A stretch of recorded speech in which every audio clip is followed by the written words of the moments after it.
कितना भी कष्ट में रहे वो मरना नहीं चाहता। मौत को सामने देख ले तो 2 मिनट में उसकी बोलती बनी। एक 90 साल की बुढ़िया थी, घर के सारे काम करती थी वो। उसे खाने में सुबह शाम दूध रोटी चाहिए।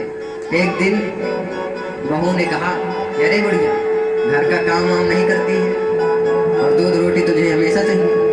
बुढ़िया को बड़ी जोर से गुस्सा आई। उसने घर की पूरी सफाई कर दी और एक टोकरी कचरा निकाला। अब उसे टोकती लेकिन वो खा ही नहीं पाए। वो खड़ी होकर के कहने लगी कि हे भगवान, मेरे साथे सपाटे सब चले गए, सब मर गए, लेकिन यमराज मुझे पूछ ही नहीं रहे हैं। संयोग से यमराज जी वहीं से निकल रहे थे। यमराज जी सामने आके बोले कि क्या बात है। बुढ़िया तो देख करके दंग रह गई, कौन हो महाराज? यमराज जी बोले, हम हैं यमराज। तो यहाँ कैसे पधारना हो? यमराज जी बोले, अभी अभी तुमने तो कहा कि मेरी यमराज भी नहीं सुनते।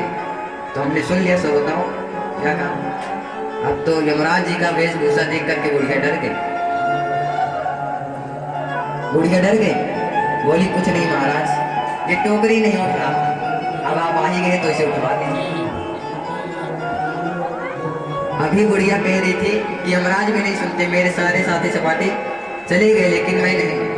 अब यमराज जी को देख करके 2 मिनट में उसकी बोली की भाषा सब बदल गई।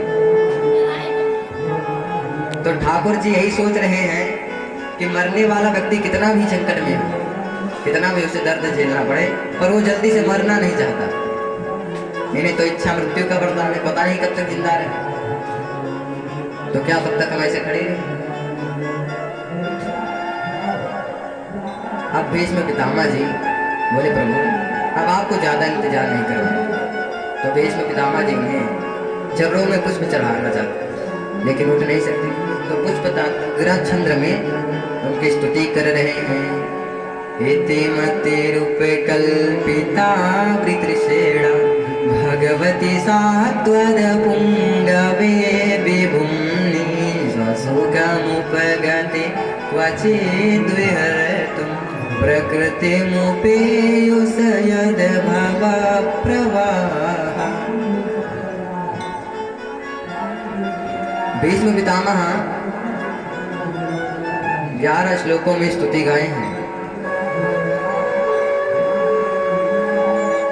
कह रहे, प्रभु मैंने आपके जीवन में न जाने कितनी स्तुति की, लेकिन इस स्तुति का इति यही पर होता है। देखिए, इति शब्द का जो प्रयोग है वो हमेशा अंतिम में किया जाता है, लेकिन भीष्म पितामह शुरू में ही कह रहे हैं, इति मति रूप कल्पिता। शुरू में ही कह रहे हैं, वो बताना चाह रहे कि प्रभु संसार में जितने भी जीव हैं उनका कहीं ना कहीं तो इति है, मेरा इति आज ही है। तो इसलिए आज मैं आपके चरणों में खुद को समर्पण करता।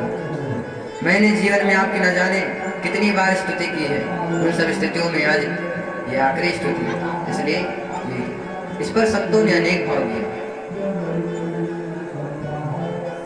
भीष्म पितामह कहे, प्रभु मुझे युद्ध की वो दृश्य आज भी मेरे आंखों में दौड़ रहे हैं। आपने यहाँ प्रतिज्ञा की थी कि मैं युद्ध में शस्त्र नहीं उठाऊंगा, लेकिन आपने अपनी प्रतिज्ञा तोड़कर और मुझे मारने के लिए रथ का पहिया लेकर के दौड़े। उस समय पृथ्वी कांपने लगी और आपका पीताम्बर गिर गया। अच्छा, ये पृथ्वी क्यों कांपने लगी और पीताम्बर क्यों?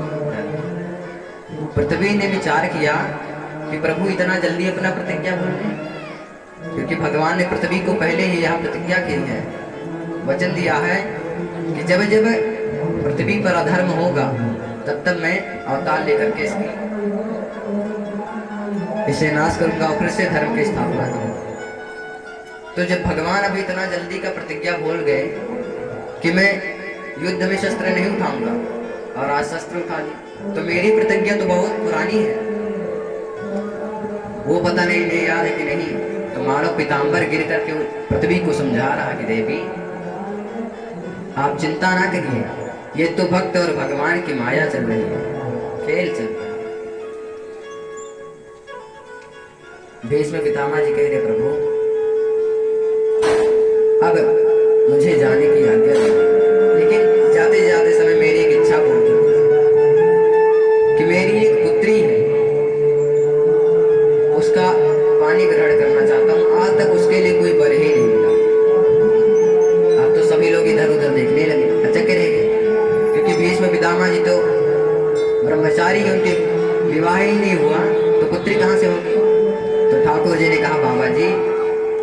तो आपके ही पेड़े नहीं हुए तो पुत्री कहां से आ गई?